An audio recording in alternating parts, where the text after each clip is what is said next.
Hey there, it's Philip with More Mana Gaming, and today we have a special treat. We're gonna start doing some maybe duel videos. So here we have Sanchez with his Hoenna Sola deck. It's a little aggro variant of what the Hoenna Sola. Sorry, a little more controlling variant of what the typical Hoenna Sola deck is. Still an aggro deck at heart. And then we have Nori with his Auron Luna deck. This is newish format. It is post Sylvia ban before set 2, so just testing some decks, maybe Columbus variants. And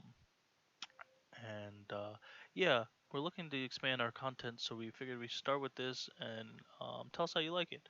Um, I'll just do some brief commentary on it. Here we have Nori with his signature one drop. Auron is typically an aggro deck that wants to stall until it gets its Iskandar loops going. We're using gears and knights to tap your opponent's cards. And then we have the Hoenna Sola aggressive strategy, starting with Fail Golem number 2, able to get some counters, and then its signature card, Hidden Lab, to get some more counters. Definitely showing the power level of Hoenna, who can play on your turn and your opponent's turn by summoning guys. Um, and then the Zorak token in the middle is just to show whose turn it is. Whoever it's facing obviously is the defending player of the turn. And this is a really good trick by Nori. Going into turn 3, he's playing around Allurement by equipping Caliber to his 1-drop so that I can't get a Lord. I also want to take note of the fact that he tapped down his Corona Shard. This early in the game, it's almost unspeakable to use your Corona Shard to tap down something for 3 mana. To destroy something that's worth 3 mana. So leaving his special crystal up so he can mill, particularly because maybe he has a Yami or Returning Shadows in his hand to fill up the graveyard. Really, really smart play. And so also we saw that no blockers were declared on the attack, and another smart play by Nori because no blockers were declared on the attack, and he was able to uh, scout the first two towers, which were not interactable towers, and now he had a 2/3 chance to hit the interactable towers. So he popped up the Caliber to get the free draw and incorporate from the free draw. Um, Make sure he hits one of those interactable towers, which was really nice. Really smart play by Nori. And Sanchez just making a token at the end of his turn to continue his aggression, scouting towers.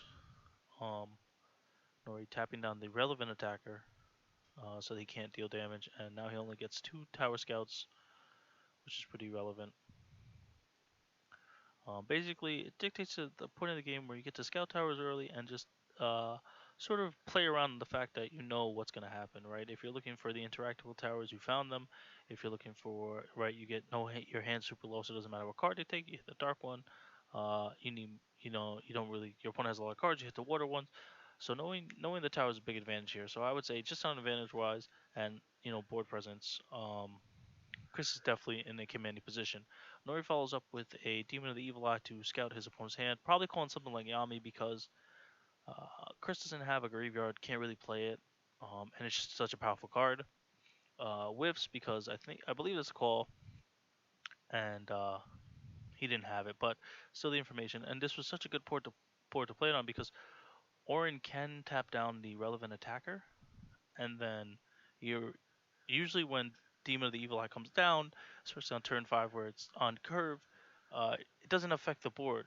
So by not affecting the board, you need something to combat that effect. And Orin is a perfect person, especially when Hoenna didn't have too much advantage. So it was really nice. Unfortunately, he didn't do it, and he saw that the writing was on the wall for the Demon Eye. And here we see Nori playing one Zephyr Crystal. It's gonna be great because later in the game he'll be able to attempt to pop the hidden labs, which is really nice. Uh, Avarice comes down, really strong black card. I think the more important effect is a random discard. Your opponent might have a set play in their hand, and then it gets discarded. Let's say your opponent has Argent the towers to stop the Iskandar loop, maybe hit the Iskandar, so they need an extra Argent at the beginning of the game. Something like that. Really nice to just kind of mess up their plays. So here we have the same play pattern that we said before. Nori sees a position where he won't take too much damage if he plays the Demon of the Evil Eye, so he's going to go for again. And he saw that Sanchez had doubles of cards in his hand. He had 2 towers of the Archer statue, so he was able to get both of those and draw a card. And he used up a Caliber to protect from any card effects his opponent has, because he did see that he had a Dust Strike. And the thing about Hoenna is it was it was lacking hard removal. Um, in Richmond, we decided that we wanted to incorporate um, soul transfers to fill that void. Because we did find out that Demon EOI was really, really strong and Vengeance was really, really strong, but there was no hard removal to that. So this Demon EOI is probably going to stick because it's just so big, and I doubt Hoenn Solo plays something like a Soul Transfer. I could be wrong, but it does. He didn't have it in his hand anyway, so the Demon's probably going to stick for a long time, especially because the Red Tower's already hit. And then we see the power of Caliber able to protect the Demon from the Hellish Guardhound, and now he's gonna get to start mowing through the blockers with his huge guy. Sanchez putting up two blockers so that Auron wouldn't be able to tap down the whatever block he wanted and get in damage, which was really nice. And Nori passed with a lot of mana in his hand, probably has 7 cards, and is just looking for a point to turn the game. Oh no, sorry, I think it's Nori's turn. So Nori's still. They just picked the Zorak token. I think he plays. This guy's called Auron, I think his name is, but he's a 4K Guardian. Gets 2 gears from uh the discard pile. I believe he picked the one that can't be targeted by effects and caliber, which is really, really strong. Also draw power because he did see his opponent had a finishing ray. Sanchez makes a token because I believe his play pattern leads me to believe he's gonna try to crack the light tower, yeah, so he can finishing ray.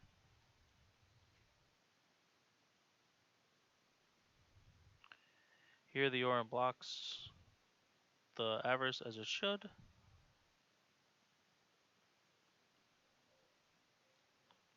Both of these attacks obviously should get blocked if they could, so I believe attacking with the Guardhound is next. Just to try to crack at the fire tower, see if he gets it. If he doesn't, Nori is probably going to block because he knows he has a finishing ray, and then the finishing ray will come down.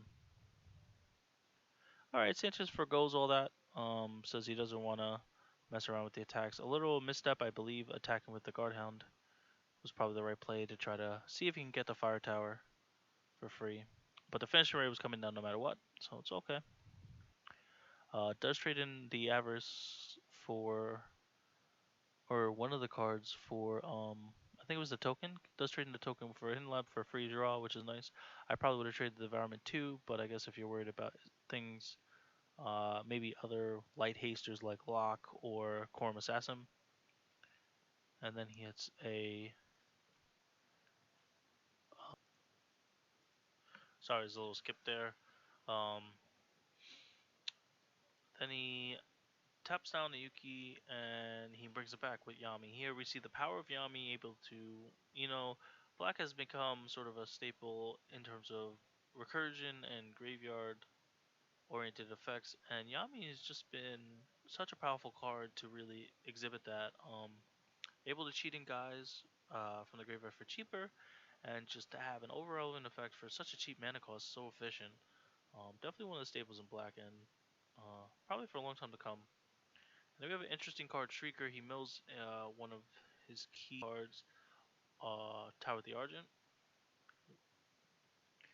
But the Shrieker is definitely a cool combo card with Yami. Definitely is able to set up Yami's early. You get to hit May.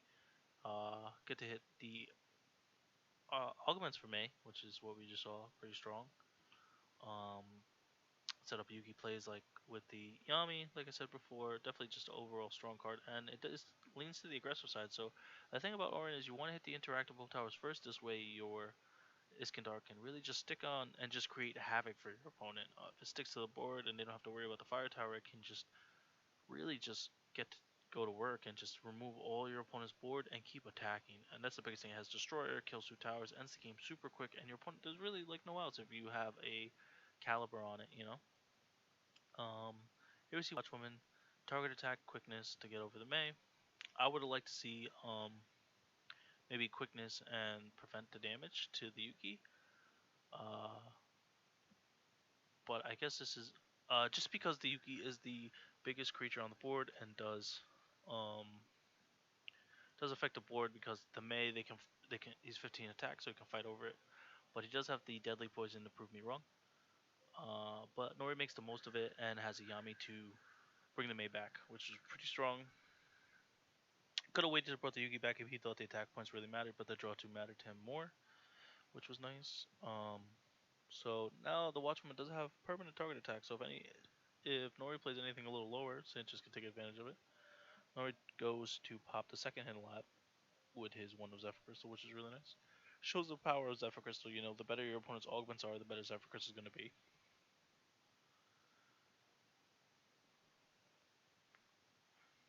And Nori, just looking at his graveyard, probably counting how many gears he has. Maybe he has a Iskandar in his hand, or wondering how many Archon's Tower the Argent Shards he has left in his deck. I believe he milled one or two. Taps down the Watchwoman so that he could play an Iskandar. I imagine, yeah, Sanchez is gonna flip his Spirit face down using the Chrono Crystal. Here we see the power of Chrono Crystal really meant to take out boss monsters where each deck lacks hard removal. Chrono definitely picks that up. And then he suits up a May. And whew, double suits up the May and gets punished by the Holy Slash. None of them were Caliber. That's almost a backbreaking. Luna makes him discard a card before attacks. Makes him just strike. And he returns to Watchwoman. That's super interesting. I probably wouldn't have returned to Watchwoman because you get to keep the target attack. Um, and I think that's better than the reset because eventually you're gonna have to take off the second counter to force your opponent uh, to respond to it anyway. So I think I would have liked just keeping a target attack this way. It just looms over the board and gets rid of all those mid-range threats that would trade with your guys. So I think I would have left on board, probably bounced nothing with the Wind Tower. So because if he plays again, it's just gonna eat 4 mana of his, and it limits his turn to maybe a 6 mana maximum play when he could have had 4 additional mana to make another play. So here we see the Watchwoman again, given the quickness, going to attack the Streaker probably, yeah, to get an extra counter. And I think he has Vengeance at the front of his hand, so he's probably going to go for a Vengeance here.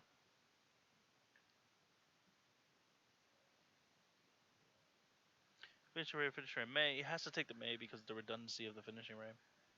That's an unfortunate find because Vengeance is really taking over the game here, and the Finishing Ray is going to stunt his growth here. So, yeah, Finishing Ray comes down, wipes the board. We kill him in his deck. He must have drew a good card.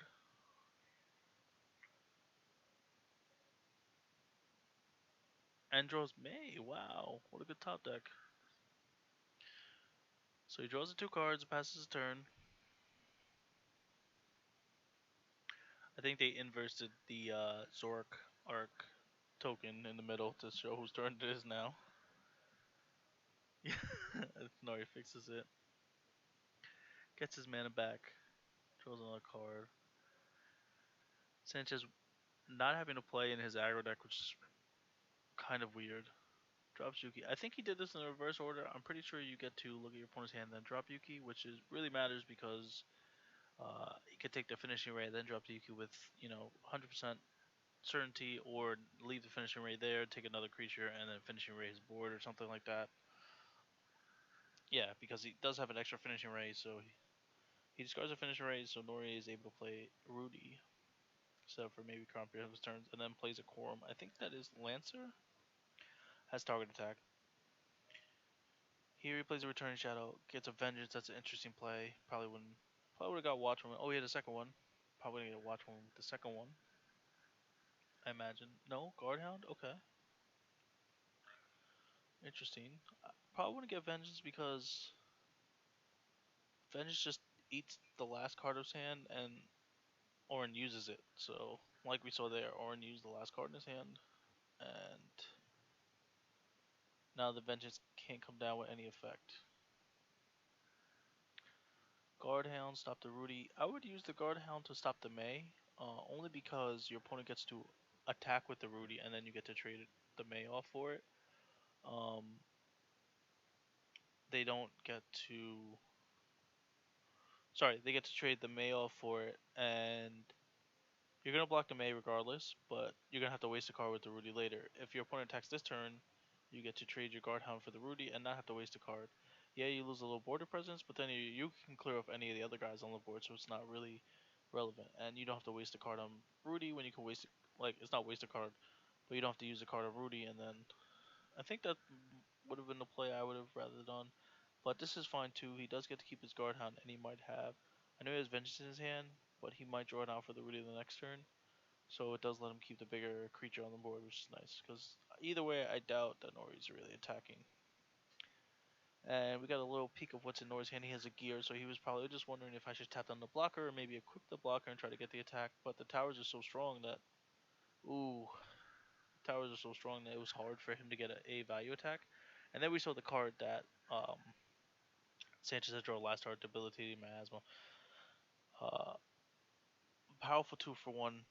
Just now Sanchez is probably in full control. Um,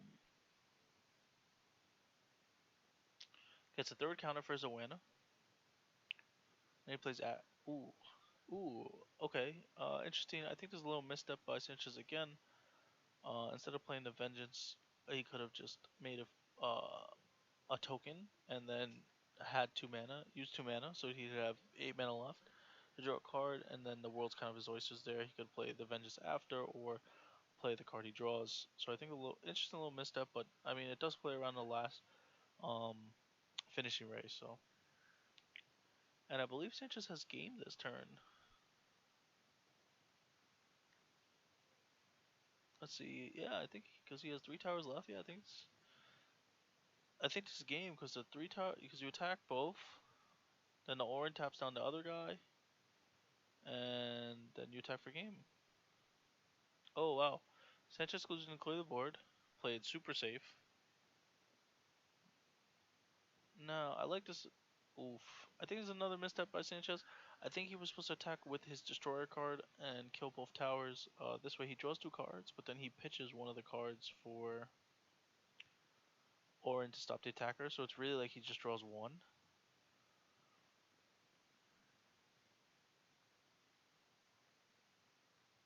As a Yuki, but I don't know many cards to save him. The only card I think is really Argent of the tower. No, was it Statue of the Argent Tower? So he can put the Iskandar back and try to shuffle it. I think that's the only card that saves him. And instead, I think a Longer just comes down, and it's exactly the 15 that the Hollow Crystals will pump, and he attacks into the Guardian. So Nori at best can trade because he can use the 15 Longinus to deal damage to the Guard Hound, and then the Yuki will finish it up. But they'll trade. Instead, he decides to use the Chrono Crystal, which I think the trade was necessary so he doesn't lose. I think he was supposed to pop the Vengeance so he can't lose the game, and then draw 2 cards from the thing to try to live on. But maybe I had the math wrong.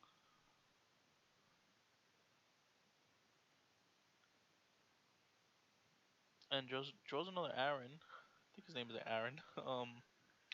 It's a discard. I guess the only card that really would have kept him back in the game is the Argent Tower, and he didn't draw that. He milled, I think, 2 of them in the early game, so. And Sanchez, I think, I think he drew a Yami, so he might have an upkeep effect. Maybe telling Nori that he plays too fast to put it back in his hand. Yep, he did have it. Gets the Avarice, and it makes him discard it, so now he has no cards. Makes a token, and I think this just ensures game, unless his opponent, you know. Yeah, I don't think there's any quick play spell that would deal. Draws 2, probably draws the augment, and the third attacker wins the game. So there we have Chris Sanchez taking his Hoenna solo deck over Nori's Auron Luna deck.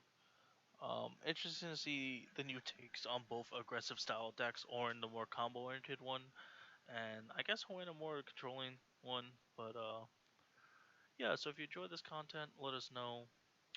Like, comment, subscribe, hit the notification button. Tell us what you think. We're aiming to do more content. We might have maybe more commentary. Maybe have something like if me, Nori, Vinny, or Sanchez or somebody makes a top cut, or even has any stream games, maybe have them do commentary over those stream games just to say what they were thinking. Kind of really just showcase what high level play looks like. from those guys. Not so much me, but definitely those guys.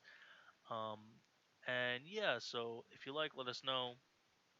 Maybe tell us what kind of content you want to see, and thanks for supporting the channel. Another way, if you want to support it, is use our TCG Player affiliate link. It doesn't cost you any money. You can just shop through it, and it'll help us create better content in the future. So yeah, hopefully see you champions Argos around. Maybe we'll catch you in the next championship series.